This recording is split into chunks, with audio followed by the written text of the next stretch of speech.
Muda. Kali ini kita akan membahas tentang pengalaman teman kami yang saya temui di Rotterdam sendiri. Nah, Mbak ini ternyata sudah menempuh perjalanan selama di Rotterdam sendiri sudah selama 3 tahun ya Mbak ya. Nah, untuk cerita yang lebih lanjut, mari kita tanya sebelumnya dengan siapa Mbak sekarang? Kalau saya Titi Saida Fitriana, saya bisa dipanggil Titis. Saat ini saya sedang menempuh studi PhD tahun ketiga dan akan berakhir di tahun keempat. Oke, amin. Lancar ya Mbak. Oke, jadi nih Mbak, sebenarnya kan kalau kita saat ini posisinya kayak saya kan posisinya sekarang kuliah master ya Mbak di sini selama 1 tahun gitu. Kalau saya membayangkan gitu, sebenarnya sih saya juga belum punya planning ya mau ngejalanin kayak gini. Cuma kadang-kadang kan jadi pembicaraan juga tuh kalau kita mau lanjut kuliah lagi sebagai perempuan yang khususnya, dan rata-rata kan untuk yang level master sendiri ataupun PhD mayoritas sudah berkeluarga ya Mbak. Nah kalau Mbak sendiri pada saat fase awal dulu nih, gimana sih nentuin posisi Mbak berani untuk izin ke suami, kemudian izin ke mertua ataupun ayah ibu sendiri gitu untuk melanjutkan studi gitu?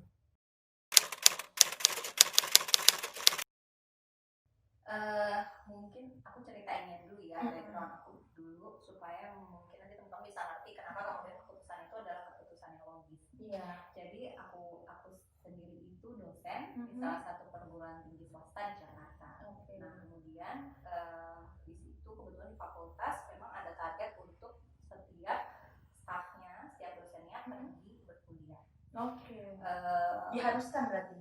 Diharuskan, jadi sooner or later pasti akan pergi kuliah S3 karena memang kalau dosen itu sendiri kalau misalnya ngambil S3 kadernya sangat mandek gitu, jadi kayak ada satu jabatan yang maksudnya kayak bilangnya apa ya, fungsi kerja yang cuma bisa mentok. Kalau misalnya mau naik memang harus S3.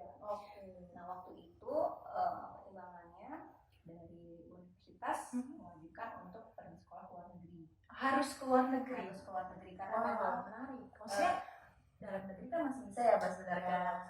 Tapi waktu itu memang ada apa ya, ada visi misi universitas dengan harapan kalau stafnya banyak ke luar negeri itu akan meningkatkan akreditasi, karena kebutuhan itu ya, kualitas kampusnya sendiri. Kualitas kampus. Jadi waktu itu jadi bahan diskusi sama suami. Jadi sebetulnya memang sudah ada rencana S3, cuma nggak pernah kebayang juga mau ke luar negeri. Kemudian saya bawa ke suami, gimana nih, S3 itu harus buat jadi dosen. Kalau memang ini adalah profesi yang ingin ditekuni sampai nanti tua, maka S3 itu mau sekarang atau nanti. Itu yang pertama. Dan yang kedua, sekarang kondisinya wajib ke luar negeri. Nggak tahu sampai kapan, maksudnya kan peraturan bisa aja berubah ya, tapi saat itu konteksnya kalau misalnya konteksnya mau ke luar negeri, kalau misalnya ditunda dengan kondisi anak udah lebih dari 1, itu kondisinya akan jadi lebih susah. Ya kan, sementara karena harus mengasuhnya juga dan biayanya sendiri lebih ekstra ya. Gitu. Jadi aku pikir kalau misalnya aku pergi ke luar negeri bawa anak 1 itu kayak masih masuk ke aku masih merasa bisa untuk handle itu gitu. Jadi akhirnya oke, rasanya itu akan tepat, anak masih 1, masih muda juga. Jadi akhirnya dan ada kesempatan juga waktu itu emang aku gabung di satu riset group. Jadi rasanya kesempatannya udah ada, udah gabung satu riset group, anak baru 1. Ya udah kita putusin, ya udah kamu coba cari beasiswa, dapet. Ya udah karena memang restunya kan utama dari suami ya. Suami udah mengizinkan, mertua mengikuti ya karena anaknya udah ngizinin ya. Jadi ini ya nggak terlalu banyak apa ya diskusi panjang karena salah satu pihak dari dari pihak suami Mbak sendiri setuju gitu. Ya suami sudah setuju. Terus sebetulnya ibu saya sih yang lebih berat ya karena ini malah masalahnya di keluarga ya, Mbak sendiri ya. Karena mikirnya kenapa sih harus kuliah jauh-jauh ke luar negeri, bawa anak lagi, kamu nggak kepikiran nanti gimana di sana kalau ada apa-apa jauh dari keluarga dan bantuin. Terus emang nggak cukup, emang UI itu udah nggak bagus lagi ya, harus keluar. Karena kan dulu saya orientator dari UI ya. Jadi secara logika pasti kalau orang tua masih mikirkan di saat UI pun masih cukup, kualitasnya masih 5 besar di Indonesia gitu ya Mbak. Iya, kenapa sih nggak harus itu? Terus ya waktu itu jadi diskusinya jadi lebih mikir gini sih, yang ngajak diskusi ibu tahu nggak kalau misalnya UI yang terbagus di Indonesia itu rankingnya di dunia itu cuma berapa? Cuma sekian ratus, 600 atau 800 sih waktu itu.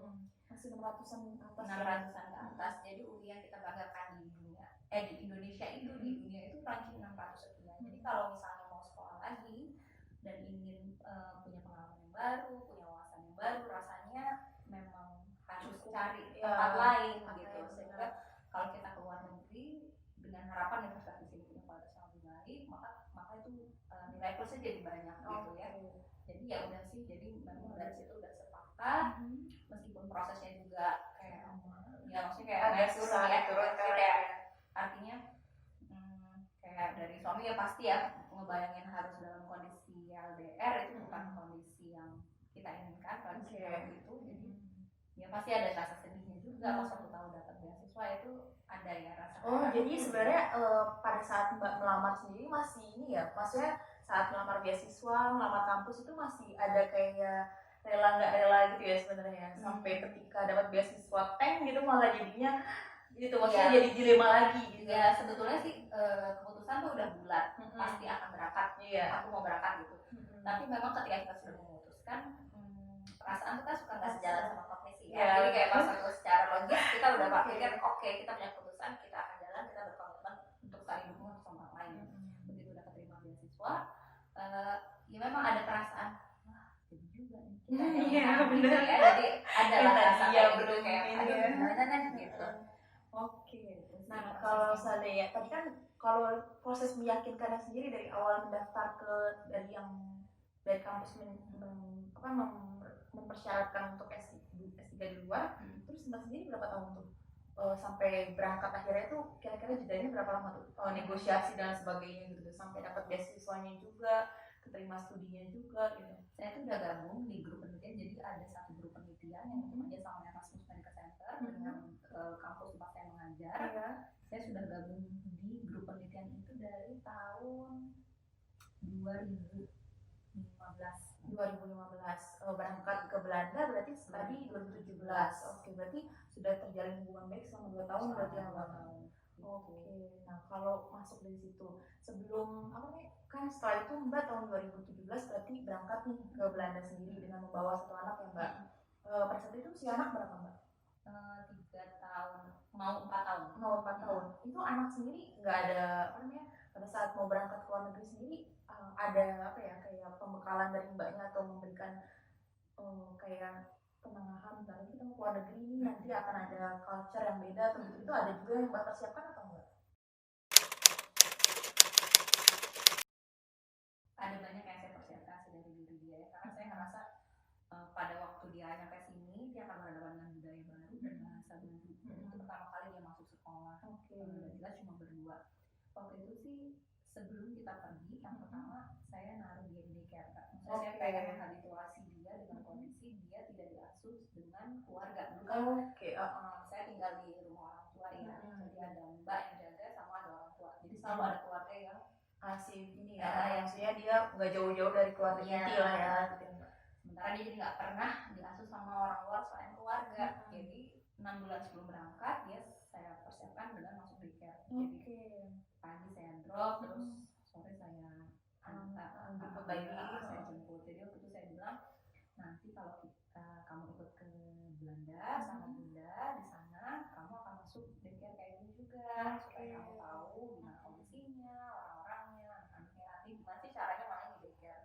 Jadi saya pengen berlatih secara sosial, jadi kenal juga dengan bu dede kan. Daycare kan ada apa ya, ada kayak ritme ya, ada harus makan tidur juga.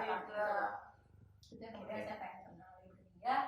Yang pertama terkait sosialisasi, sama yang kedua supaya dia punya gambaran. Artinya saya rasa itu kan akan jadi sebuah perubahan buat dia ya. Tapi saya ingin dia bersenang hati menyambut perubahan itu. Jadi saya gambarin bahwa Belanda itu tempat yang nanti ada saljunya. Suka ya kayak princess ini ya. Jadi kayak dia biasa ngeliat itu di TV dan gak pernah ngeliat di Indonesia, itu yang saya bawa ke dia. Terus nanti kalau di Belanda enak ya, bisa ngeliat salju, musim salju. Jadi ada iming-iming yang dibawa, dia pun berharapnya jadi punya semangat juga untuk datang ke sini gitu ya. Jadi dia pas waktu maksudnya nyambut itu bukan dengan hati yang gak senang, jadi kayak nanti mau ke Belanda loh, nanti bisa ngeliat salju loh. Jadi begitu nyampe di sini pun tanpa ditanya itu saljunya mana gitu. Padahal pada saat itu datang lagi musim apa?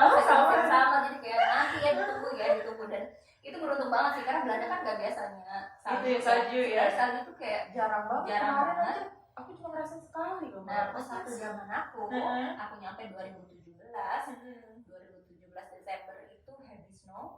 Terus di bulan Februari Maret itu yang angin dari Siberia datang itu jadi sampai freeze sampai ke sungai Jadi benar-benar nggak perlu jauh-jauh harus ke Iceland ya, Mbak. Dia tuh kayak doa dia tuh terkabul banget karena dia tiap hari nanya gitu, dan ternyata di tahun itu heavy snow banget, jadi dia tuh ya terkabul, terus dia kayak happy, dan dia jadi kayak punya pengalaman, dan tiap kali dia pulang tuh itu yang ada salju jadi happy gitu. Tapi kalau di tahun-tahun berikutnya masih sama tuh? Enggak sih, enggak, udah karena biasa aja. Oke. Cuma ya dia happy setiap kali kena salju, cuma itu bukan suatu hal yang diingini lagi. Iya, kayak cukup tahu aja lah ya gitu. Oke, Mbak. Untuk selanjutnya kan kalau tadi udah selesai nih dari sebelum berangkat sendiri, sebenarnya Mbak udah terbiasa dengan LDM sendiri belum? Atau enggak sih long distance sendiri itu? Oh, sudah terbiasa. Jadi aku sebenarnya waktu sama suami itu dari sejak kenal sudah jauh-jauhan. Jadi maksudnya dia memang, saya kan base-nya di Jakarta, dia base-nya di Jawa Barat ya, di Indramayu. Jadi pulangnya memang tiap 2 minggu sekali. Nah gitu, jadi itu sudah biasa. Sebelum menikah, kemudian menikah juga polanya tetap sama. Cuma kan masih satu pulau ya, masih bisa kejar dengan nggak nyampe sehari perjalanan gitu ya. Cuma kayak 3 jam naik kereta. Jadi aku paling lama nggak ketemu dia 1,5 bulan. Kalau masih lagi nggak bisa pulang. Kalau lagi kerjaan banyak kayak gitu-gitu. Lebih karena dia kerja di ini kan kayak apa sih, hilang. Jadi kalau lagi posisinya opnam, dia nggak bisa pulang 1,5 bulan. Jadi itu durasi yang paling lama dan tidak ada beda waktu ya. Jadi pada waktu kondisinya jauh, Belanda Jakarta, di mana kita benar-benar bisa ketemu, ada waktu yang lama, terus ada perbedaan jam. Di sini baru bangun, di sana udah kerja. Nggak ada morning ini ya, Mbak, morning call nggak ada, berarti nggak bisa. Sepi aja handphone kita. Kita bangun nggak ada apa-apa, karena dia udah kerja. Udah kerja, dia pulang kerja. Oh, ini di kilangnya sendiri tidak belum memperbolehkan untuk aktivitas menggunakan handphone ya? Enggak sih. Oh, kalau masuk kilang nggak boleh. Jadi ya gitu. Terus ya itu pas waktu aku, kalau misalnya aku pagi-pagi bangun, dia kan udah lagi kerja, dia pulang, akunya lagi di kantor kampus. Jadi tapi ada sih waktu itu kita udah sepakat kapan kita bisa nelfon kayak weekend atau kayak di hari, misalnya hari Rabu pas waktu jam istirahat dia sambil makan, nelfon bisa sih kayak gitu. Pas lagi tahun-tahun awal nih Mbak di Belanda sendiri, kan datang dengan budaya yang berbeda, kemudian memang kita mungkin sebagai ibu sudah mempersiapkan ya, maksudnya kayak cari informasi tentang bagaimana pengasuhan di sini, kemudian bagaimana rumah pun sebenarnya sudah ada kan yang pada saat pertama kali datang gitu. Cuma kan tetap aja ya Mbak, kita nggak bisa memungkiri kalau kita pertama kali datang pasti ada penyesuaian yang kita lakukan, bahkan sebagai seorang ibu di negara lain, sebagai seorang mahasiswa gitu kan Mbak, terus kemudian belum lagi dengan apa ya, bagaimana bahasa Belandanya sendiri, karena kalau nggak salah benar nggak sih Mbak, kalau mami kita lagi punya anak itu kan kita akan mengasuhnya di daycare gitu, dan itu daycare sendiri belum tentu bisa maksudnya mereka bisa bahasa Inggris, cuma mereka kalau pada saat diskusi dan bertemu dengan ibu-ibu lainnya kemudian harus pakai bahasa Belanda gitu kan, berarti kan banyak banget nih penyesuaiannya gitu. Pada fase tahun pertama di Belanda gimana tuh Mbak? Suka dukanya itu seperti apa?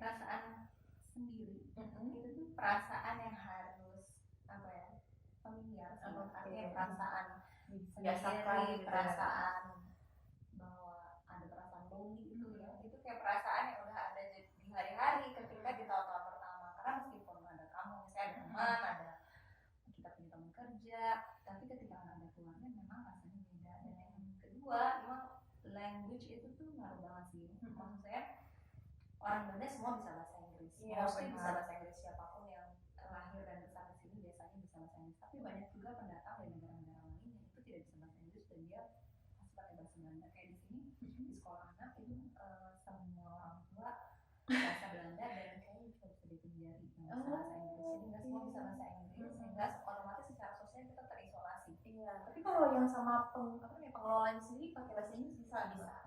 Cuma kalau sesama ibu-ibu ya, kita pengen gosip, iya kan, susah tanya-tanya masalah apa gitu ya. Nah, itu yang nggak bisa. Jadi ya itu sih yang paling berasa di tahun pertama adalah sepi, dan itu ya wajar aja. Gimana caranya kita merasa bahwa ya oke, gue sendiri tapi masih ada orang sebelah lagi, dalam hal ini masih ada teman-teman Indonesia, kemudian masih ada orang-orang yang kita kenal, ada satu dua orang yang aku tahu juga, dan dia bisa bahasa Inggris, jadi kita bisa interaksi. Cuma yang kayak di Indonesia kayak misalnya ketemu orang siapa aja nyapa karena kita bisa bahasa. Kalau di sini nggak bisa ya, kayak jadi kayak ada gap banget gitu ya mbak. Terasa sih kayak ada bahasanya juga kayak bahasa tubuh aja, kadang kalau dia ngomong apa kita jadi kayak ngira-ngira aja gitu sih. Jadi ya itu sih yang paling berasa di awal-awal. Kalau mami dari ini sendiri mbak, pada saat proses perpindahan dan sebagainya gitu, kan kadang-kadang kita dalam keseharian ada fungsi laki-laki di dalam rumah gitu ya mbak.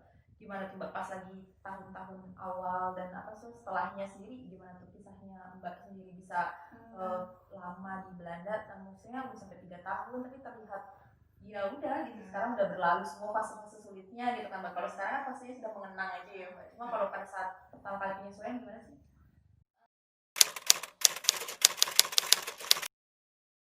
Yang pasti berasa sih ya, kayak misalnya ada sosok yang hilang dalam keluarga, dalam hal ini suami, terutama kalau hal yang sifatnya teknis kayak misalnya dari sepeda lah, terus ngangkut beras lah, ngangkut minyak, itu berasa tuh ya kayak harus sendiri. Tapi ya satu sisi ya udahlah, maksud saya tuh acceptance tuh penting banget ketika menjalani hubungan yang berbeda dengan orang kebanyakan, karena kita terima bahwa memang ini begini kondisinya. Ya udah, nggak usah disesalin, nggak usah di apa ya, artinya nggak usah yang kalau ada suami begini ya aduh aku sedih, aku jadi segala macam. Jangan berenang terlalu lama dengan menyesal atau menyalahkan keadaan, itu nggak baik keadaan, karena aku juga ngerasanya aku mesti karena ada anak ya, juga ngerasanya kalau misalnya perasaan kita negatif terus itu akan kebawa di dalam proses pengasuhan, gimana kemudian aku menjelasin ke dia, kemudian dia juga mungkin akan ngerasa kok ibu gue kayak sedih terus atau terus, sementara ada dia yang lebih butuh perhatian ya, juga, sementara ada hak dari anak yang harus kita penuhi sebagai orang tua. Jadi jangan sampai dia artinya udah ayahnya jauh, kehilangan sosok ayahnya, kehilangan ibunya pula karena ibunya terus menerus mengeluh misalnya, itu yang nggak kita inginkan. Gimana caranya meskipun dia cuma sama aku, gimana caranya aku sebagai ibu bisa memenuhi apa ya ekspektasi dia sebagai orang tua yang dia harapkan, kayak taking care of her, terus ngajak dia main dan sebagainya, dan itu tidak mungkin dilakukan kalau kita dalam kondisi sedih terus. Iya benar. Ya udahlah, accept, kita terima ini kondisi yang sementara, suatu hari pasti dia akan ketemu lagi sama ayahnya, udah kita bawa happy dengan harapan, dengan bayangan bahwa kita pasti ketemu lagi kok, nggak usah khawatir. Jadi maksudnya dan ini cuma keadaan sementara, gimana caranya gue bisa bertahan dalam kondisi yang sementara ini gitu sih. Terus kalau yang pas lagi fase-fasenya kan biasanya yang tadi mbak cerita kan 2 minggu sekali suami datang gitu ya mbak. Nah sekarang case-nya beda nih, maksudnya jaraknya jauh, kemudian belum tentu juga anaknya sendiri mengerti gitu, maksudnya pasti biasanya datang ada teman main selain ibunya gitu kan, sekarang lama banget nggak pernah ketemu gitu, paling hanya dengan melalui telepon gitu ya mbak. Sebenarnya anaknya pernah rewel nggak sih mbak, terus gimana mbak ngadepin dia biar kasih pengertiannya seperti apa sampai apa ya sepakat gitu loh dari sisi ibunya dan ayahnya dan anaknya sendiri, oke kita sekarang sementara waktu harus jauh-jauh, ini lama nih gitu, ada apa ya penyesuaian apa yang mbak kasih ke anaknya sendiri? Anak ya, kalau saya tuh ingat pas waktu tahun awal kita kan tiap akhir minggu memang kalau telepon ayahnya ya. Oh karena ini ya tadi masalah di kilang itu susah komunikasi itu ya mbak. Iya. Jadi hari Sabtu itu jadwal dia ngobrol sama ayahnya, jadi padahal dia ya pokoknya masih ingat lah ya, maksudnya pasti jalan kontak sama anaknya, sama ayahnya. Tapi sampai lupa buka ayahnya ya. Betul. Tapi ada tuh aku ingat di tahun bulan keberapa ya? Ini bulan kelima kali ya. Belum lama sih. Iya maksudnya dia tuh bulan-bulan awal jadi saya tuh buat telepon ayahnya setiap hari Sabtu. Karena kadang aku suka nyimpan pertanyaan kayak misalnya kalau dia nanya sesuatu pertanyaan, aku bilang kita simpan pertanyaannya, nanti ayah yang jawab, ayah tahu jawabannya. Jadi biar dia tuh ada perasaan connect sama ayahnya. Sampai kemudian kayak di bulan-bulan kelima, bulan keenam tuh dia udah aduh ini ngapain sih telepon lagi gitu, ayah telepon ayah gitu ngobrol, terus cuma sebentar terus dia udah aja berlalu, jadi kayak ya memang kayak udah kangennya udah pudar gitu ya, kayak udahlah gitu kayak orang masih cuma orang LDR aja ya, kayak udahlah tahun bulan-bulan kelima dia udah penyesuaian, jadi dan juga kayak ngerasa aduh mungkin kayak menatap layar gitu aja. Biasa aja udah nggak ada keterkaitan emosionalnya gitu kesannya ya mungkin berkurang ya, pasti berkurang sih, artinya kita tahu itu kondisi yang tidak ideal sehingga tidak pernah bertemu fisik, nggak pernah main bareng, dan tentunya kelakatannya ya pasti berkurang juga ya. Jadi bulan-bulan ke-5 atau bulan ke-6 tuh dia udah mulai males kayak cuma telepon sebentar terus pergi aja gitu. Yang benar udah stop buka gitu ya wajar aja sih saya ngeliatnya. Udah nanti juga kalau misalnya pulang ketemu sama ayahnya main bareng lagi ya, saya rasa pasti akan ketemu lagi. Dan memang betul sih pas waktu pulang waktu itu saya ambil data ketemu ayahnya main sebentar ya udah, setelah itu ya balik lagi gitu. Jadi memang figur lekat, saya rasa sih memang saya rasa figur lekat anak saya ya saya, karena dari sejak lahir ayahnya memang jauh gitu. Dan setiap hari ketemu ya saya, jadi ya begitu dia. Saya rasa ada proses di mana memang sudah terbiasa dengan pola itu, kemudian ini memang lebih panjang sih durasinya ya, cuma ya udah gitu normal lagi kemarin. Oke, kalau sekarang kan tadi kan kita bahas sesi anak, sekarang sesi mbaknya sendiri sama suami ini.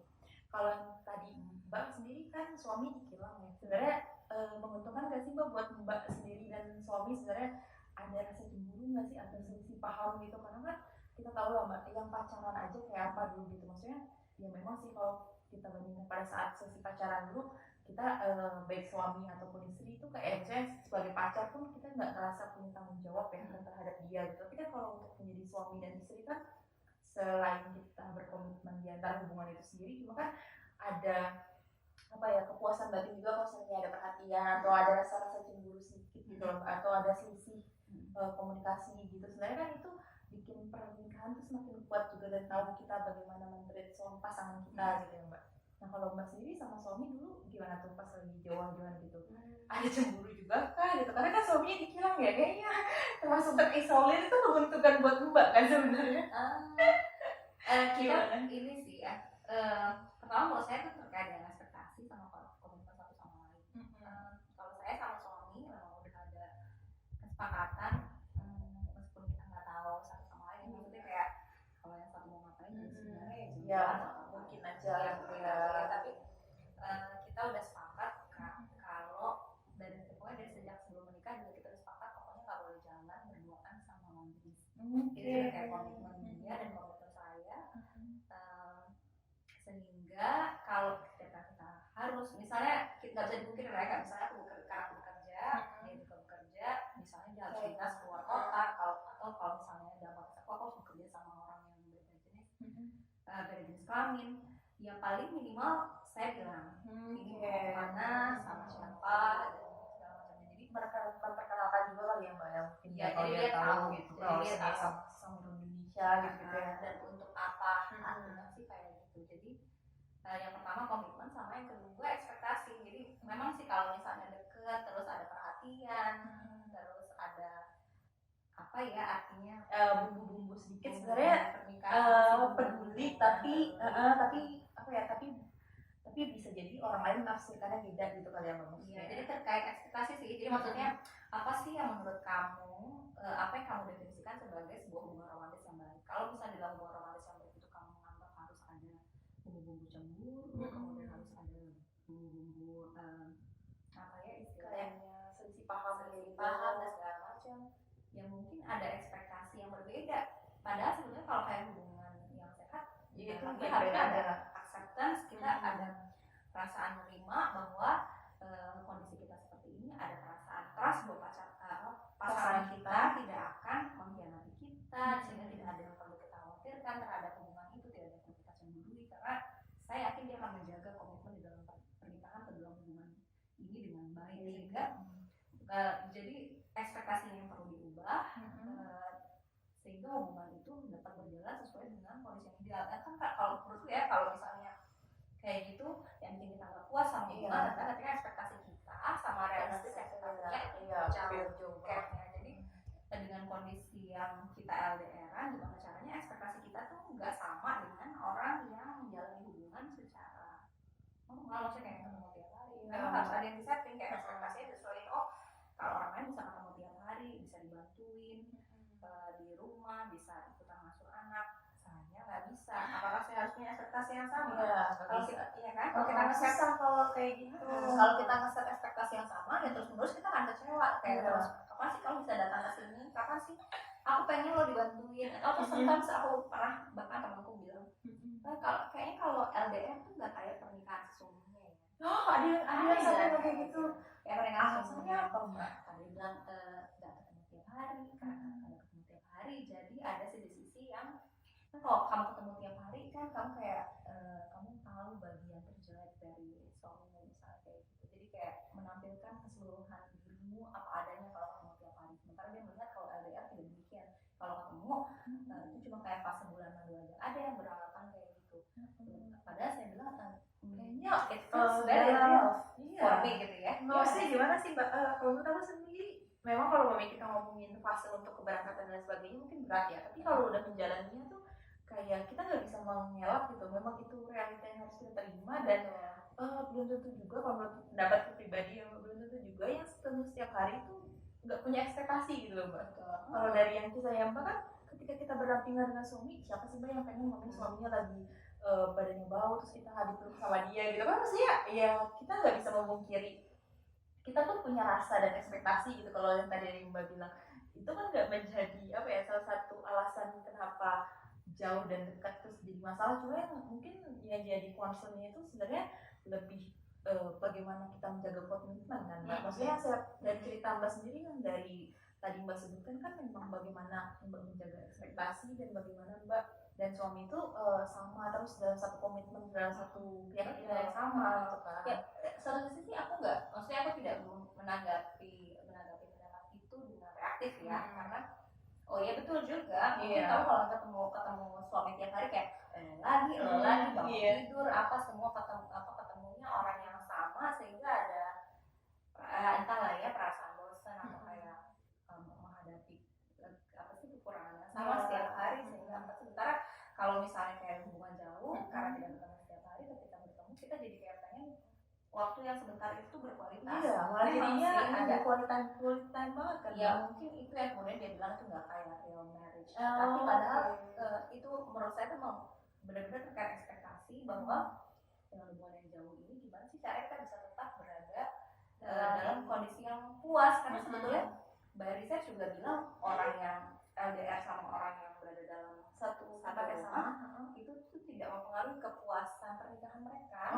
Bahagia tidaknya di Iya betul. Yang lebih mempengaruhi itu sebenarnya lebih ke kualitas dalam hubungan mereka satu sama lain, apakah mereka saling berkomitmen. Jadi meskipun jauh kita bisa punya rasa puas yang sama terhadap hubungan apabila kita punya kualitas yang diperlukan. Kita bersyukur, kita percaya, kita komitmen, kemudian kita menjaga intimasi, sehingga itu bukan suatu hal yang mustahil untuk meraih apa ya kebahagiaan yang sama gitu. Jadi sebenarnya itu nggak terlalu maksudnya berat sih pasti ya, tapi gimana kemudian kita mengelola ekspektasi, kita mengelola kondisi hubungan agar berkualitas, itu yang penting sih.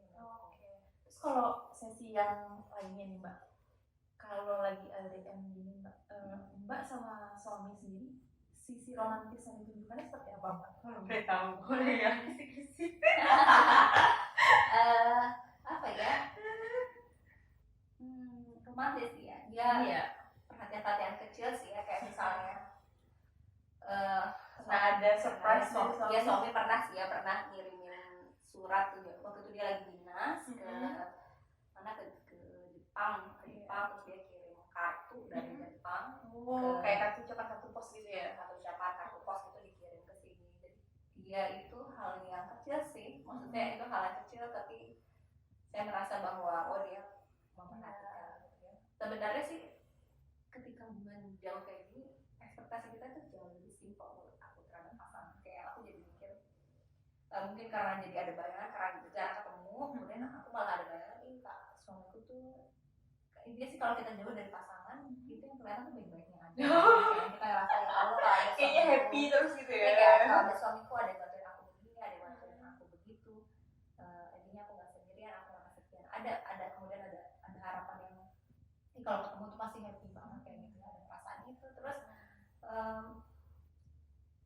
sesimpel mendengarkan saja, mesti kayak ada orang untuk curhat kayak pas lagi sisi beratnya atau sisi indahnya tinggal di sini atau dia kayak sekedar dia begadang, maksudnya karena kita beda waktu ya, sekedar dia begadang untuk mendengarin kita cerita aja itu jadi sesuatu hal yang berharga buat kita, karena mungkin karena kita ngerasa Nyaman iri ya. karena gitu. Terus dia juga mau mendengarkan kita di saat waktu tersulitnya bagi dia, kayak Iya. pas dia tidur gitu ya Mbak. Jadi Sempat- meaningful banget ya Mbak. Soalnya kalau aku sih dulu kalau aku suka terharu tiap kali dia pisah sama anaknya itu, dia yang dia lakukan tuh ya kalau dia ini ya misalnya diangkat angkat terus ngomong, yang dia lakukan adalah dia pesannya, kamu baik-baik ya di sana nak, nurut sama bunda, kompak sama bunda. Jadi dia tuh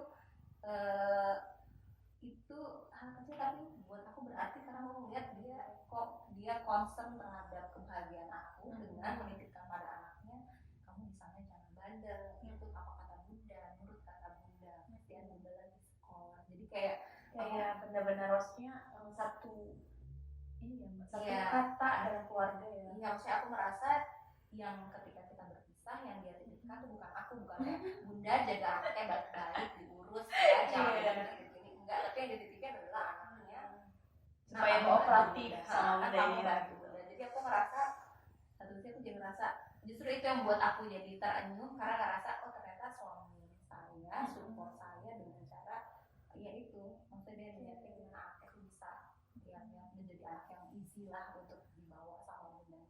Hal kecil kayak gitu aja sebetulnya apa ya, menyenangkan sih kan. Menurutku ya itu sih, karena aku ngerasa jauh kayak gini kita tuh ketika jauh dari pasangan yang perlu lakukan adalah kita perlu independen terhadap diri kita sendiri, terhadap pengelolaan emosi kita sendiri, sehingga kita tidak menggantungkan kebahagiaan kita Sama pasangan sepenuhnya. hanya artinya Padahal dia pasti sumber bahagia kita ya, Iya, tapi nggak dengan dengan kondisi yang jauh kita nggak perlu dengan berusaha menuntut ya. mereka gitu, maksudnya pasangan kita untuk sesuai ekspektasi kita Betul, gitu karena kan kondisinya juga nggak mungkin kan. jadi ya hidup di ini ya, Kalau hidup di ini ya dunia Mbak, kita. sempat kan juga ya Mbak sharing nih sama suami gitu, maksudnya kayak kita kan saya ini kan lagi udah mau lulus ya, maksudnya lulus kuliah terus kemudian akan kembali ke dunia pekerjaan gitu kan Mbak. Kalau yang Mbak tadi kan ini ya apa namanya ketika kembali suami kan posisi masih di pekerjaannya hilang gitu Mbak. Berarti akan melanjutkan rutinitas lagi nih untuk LDR lagi gitu. Iya, itu nanti dia itu harusnya syuting di Jakarta, jadi kayak di base yang sama dengan saya Karena seharusnya dia ini karena di roll di rolling. Lokasi. Oke. Walaupun kita nggak tahu ya kalau Jakarta Iya. akan pindah kapital, Kalimantan. sehingga ada kemungkinan juga ke sana. Jadi sebenarnya sih aku sih ngerasanya ini kalau narik ke belakang ya, aku ngerasa LDR itu emang sudah jadi bagian dari hubungan kami berdua. Jadi kan emang itu udah satu hal yang udah aku terima karena dia engineer sehingga dan kerjanya memang dari awal hilang. Jadi saya ngerasanya kalau saya menikah sama orang ini itu memang adalah satu hal yang harus saya terima. Jadi saya ngerasanya meskipun saya nggak bilang itu nggak berat ya, ya saya merasa tentu saja saya ingin dia selalu bersama saya. Tapi dari sejak awal menikah saya tahu bahwa itu konsekuensi yang harus saya terima di dalam pernikahan. Dan kalau memang kondisinya harus demikian ya jangan buat hal itu menjadi lebih berat dengan mengeluh gitu. Jadi udah kalau dia harus pindah ya pasti berat. Ya, tapi ya sudah, emang itu bagian dari pekerjaan dia. Jangan buat dia menjadi lebih berat dengan kita yang kita emosional atau kita yang ngasih aura negatif gitu. Padahal mungkin dia setelah capek di Kilang mau ketemu kita dengan wajah sumringah gitu. Atau kayak ya misalnya saya yakin lah ketika dia jauh dari saya dan jauh dari anaknya itu pasti berat buat dia, sehingga ya jangan kita sebagai istri jadi malah yang kamu kok jauh terus, kamu kok nggak di rumah, kok kamu ini, kamu nggak mana beban pikiran ya Mbak. Jadi ya Kalau nih Mbak contoh case yang tadi ini kan saya bakal balik ke dunia kerja gitu kan. Terus kemudian saya kan kalau alhamdulillahnya sama suami satu daerah yang masih di daerah Depok gitu. Nah kalau seandainya nih kayak saya nanti gitu, saya nggak tahu ya Mbak dalam waktu 3 tahun 5 tahun saya akan seperti apa gitu, karena kan kita nggak bisa pungkiri di Jakarta sendiri pun kalau saya rumah di Depok, kantor di Jakarta kan PP itu 2 jam gitu. Mungkin banyak juga ibu-ibu di luar sana tuh kan jadinya concernnya kembali lagi bagaimana kita mengasuh anak dengan benar gitu. Dan salah satu opsi yang menurut saya pribadi masih bagus untuk sebagai tempat pekerjaan perempuan itu kan salah satunya di kuliah ya, maksudnya kita mengajar, kita menjadi dosen gitu. Nah sedangkan kayak tadi di sesi awal yang Mbak sebutkan kan kalau untuk menjadi dosen sendiri mayoritas itu harus paling enggak minimal itu adalah S3 gitu. kalau ada ibu-ibu lain yang merasa seperti saya gitu ya Mbak, maksudnya gimana nih, saya pengen ngajar tapi harus S3, kemudian mungkin dia sudah punya ekor entah satu entah dua gitu. Kalau Mbak sendiri akan ngasih tips apa sih buat ibu-ibu muda nih atau yang sudah punya anak gitu, yang pengen meyakinkan suaminya atau mertuanya atau ibunya gitu, entah mungkin dia memang terpaksa, ya mungkin dia tinggal di Surabaya tapi dia harus ke Jakarta untuk mendapatkan pendidikan yang lebih bagus untuk S3-nya gitu, atau memang sampai dia harus sampai ke luar negeri karena kayak kasusnya seperti Mbak tadi, diharapkan dari dosennya sendiri itu lulusan luar gitu. Apa yang akan Mbak berikan tips-tipsnya yang bisa menjadi modal dia, mungkin persiapannya kayak Mbak tadi bisa sampai 2 tahun gitu untuk proses penerimaan. Oke, saya istrinya udah mau berangkat nih sama anak-anaknya harus lanjut kuliah gitu. Apa yang akan Mbak kasih ke teman-teman? Kalau menurut aku, pertama mungkin kondisi keluarga sih beda-beda ya. Kayak jadi artinya mungkin kalau saran dari aku, ya mungkin saran aku bisa fit bisa enggak. Tapi intinya kalau misalnya udah urusannya sama keluarga besar, prosesnya tuh nggak akan sebentar. Jadi dari awal sudah dipersiapkan sendiri ya Mbak? Iya, jadi yang pertama kamu sebagai individu, sebagai ibu, yakin dulu bahwa memang ini buat kebaikan kamu sebagai pribadi, bahwa dengan kamu mengambil pendidikan ini itu akan bermanfaat buat kamu, diri saya sendiri dan juga anak. Jadi nanti kita juga lihat, saya sih ngerasa misalnya dengan membawa anak ya keluar negeri ada banyak benefit yang bisa dilihat, maksudnya bisa didapatkan ya sebagai pribadi. Artinya dia bisa melihat, pertama dia bisa melihat bahwa dunia itu bukan Indonesia aja. Oke, jadi lebih luas juga pandangannya. Pandangannya sebagai anak ya. Nah, sebagai anak dia punya pandangan. Oh, dia di awal juga sering nanya, Bunda kok Pak warna rambutnya beda. Bunda kecil ditanya ya. Bunda kok nggak semuanya muslim. Kalau di Indonesia kan semua ya, banyak ya. Apalagi kalau sekolahnya di sekolah Islam. Udah kelihatannya muslim semua. Di sini ada yang muslim, ada yang muslim, ada yang kulitnya hitam, ada yang enggak. Jadi itu yang kedua, dia punya perspektif lebih luas. Yang ketiga, dia belajar bahasa. Oh jadi untungnya udah cepat ya Mbak, berarti anaknya untuk menguasai bahasa cepat ya? Kalau dari sisi perkembangan, anak itu sebelum anak usia 7 tahun dia akan cepat banget nyerap semua bahasa. Jadi aku ngeliat kalau misalnya dibawa keluar, benefitnya juga ada buat anak selama kita kuat sebagai individu. Jadi itu yang kemudian perlu disampaikan ke keluarga. Kalau misalnya kita kalau saya pergi keluar itu benefitnya buat saya begini. Kemudian secara pendidikan apa sih yang kemudian bisa upgrade, kenapa sih di dalam negeri tidak memenuhi ekspektasi itu? Misalnya kayak kita akan bantu mereka untuk upgrade karena kita karena nggak semua orang tahu tentang dunia perkuliahannya. Nggak semua orang atau nggak semua orang merasa perlu untuk mengetahui hal itu. Sehingga ya perlu aja kita sabar kasih tahu apa sih gunanya kita S3 keluar. Saya nggak bilang universitas di dalam negeri itu nggak bagus ya, maksud saya universitas di dalam negeri di Indonesia banyak yang bagus. Dan kalau udah ahlinya sekarang udah banyak profesor-profesor juga yang muda-muda juga banyak profesor yang bisa membimbing kita di bidang yang kita minati. Sehingga kalau itu sudah ada di Indonesia, ya di luar negeri bukan jadi pilihan. Tapi kalau misalnya topik yang kita inginkan itu tidak ada di dalam negeri, pergi luar negeri itu jadi salah satu pilihan. Dan itu yang kemudian perlu dibukakan. Jadi artinya kita harus komunikasinya harus jelas gitu ya. Tapi jangan berharap orang akan ya, maksudku setiap orang udah punya value-nya sendiri, udah punya pengalamannya sendiri, sehingga mungkin apa yang kita sampaikan saat ini nggak masuk di logikanya dia. Ya nggak apa-apa. Nanti kamu yakin bahwa itu bermanfaat buat kamu, nanti suatu hari ngomong lagi. Jadi jangan tersinggung kalau orang. Saya juga pernah juga sih ada yang bilang, ngapain sih kuliah jauh-jauh gitu, susah-susah. Ngapain sih perempuan kuliah jauh-jauh susah-susah ninggalin keluarga di rumah segala macam. Emangnya nggak bisa dalam negeri? Itu nggak 1-2 lah yang ngomong kayak gitu. Atau bikin apa sih perempuan yang dicari? Apa sih perempuan ninggalin istri, ninggalin suami di rumah, masih suami ninggalin istri? Banyak lah kayak gitu. Jadi kayak gitu jangan bawa ke hati. Kalau kamu merasa itu bermanfaat buat kamu, maju terus. Selama kamu dapat ridho dari suami, kemudian kamu merasa itu bermanfaat, ya tinggal yakinin aja ke orang bahwa kamu berada di jalan yang benar. Nanti kalau kamu sukses juga orang akan kalau sekarang kan mungkin orang masih ini ya kayak ngomong di belakang, heran-heran kita. Sehingga nanti mungkin kalau kita udah berada di titik yang kita inginkan,